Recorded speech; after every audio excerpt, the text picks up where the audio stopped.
ശബരിമലയിലെ അറ്റകുറ്റപ്പണികൾക്കായി സ്വർണം നൽകുന്ന സ്പോൺസർ എന്ന നിലയിലാണ് പോറ്റി ദേവസ്വം ബോർഡിൽ സ്വാധീനം ചെലുത്തിയത്. എന്നാൽ ഇയാൾ മറ്റു ബിസിനസ്സുകാരിൽ നിന്ന് പണം വാങ്ങി സ്പോൺസറായി അഭിനയിക്കുകയായിരുന്നുവെന്ന് അന്വേഷണത്തിൽ കണ്ടെത്തി. തിരുവനന്തപുരം പുളിമാത്ത് ദേവക്ഷേത്രത്തിലെ പൂജാരിയായിരുന്ന പിതാവിനൊപ്പം ക്ഷേത്രത്തിൽ പൂജയ്ക്ക് സഹായിയായാണ് തുടക്കം. 10ാം ക്ലാസ് വിദ്യാഭ്യാസത്തിനു ശേഷം ഉണ്ണികൃഷ്ണൻ പോറ്റി ബംഗളൂരുവിലെ ശ്രീരാമപുര അയ്യപ്പക്ഷേത്രത്തിൽ വർഷങ്ങളോളം പൂജാരിയായി പ്രവർത്തിച്ചു. അന്നവിടത്തെ തന്ത്രി കണ്ഠരര് രാജീവരായിരുന്നു.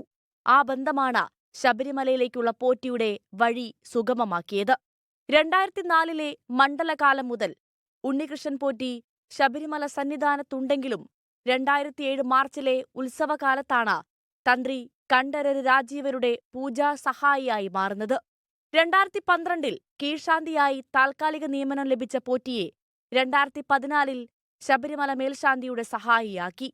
കോടീശ്വരന്മാരായ തീർത്ഥാടകരെ ശബരിമലയിലെത്തിച്ച് സുഗമ സന്ദർശനവും താമസ സൗകര്യവും ഒരുക്കിയും പോറ്റി അവരുടെ പ്രിയപ്പെട്ടവനായി. 2018ഓടെ പോറ്റി പൂജകളിൽ നിന്നും പിന്മാറുകയും സ്പോൺസർ എന്ന നിലയിലേക്ക് മാറുകയുമായിരുന്നു. 2019-ലാണ് സ്പോൺസർ എന്ന നിലയിൽ സ്വർണം പൂശാനെന്ന വ്യാജേന സന്നിധാനത്തെ ദ്വാരപാലക ശില്പങ്ങളുടെ പാളികളും കട്ടിളപ്പാളികളും ആദ്യമായി പുറത്തേക്ക് കൊണ്ടുപോകുന്നത്. ദേവസ്വം ഉദ്യോഗസ്ഥരുടെ ഒത്താശയോടെയായിരുന്നു ഇത്.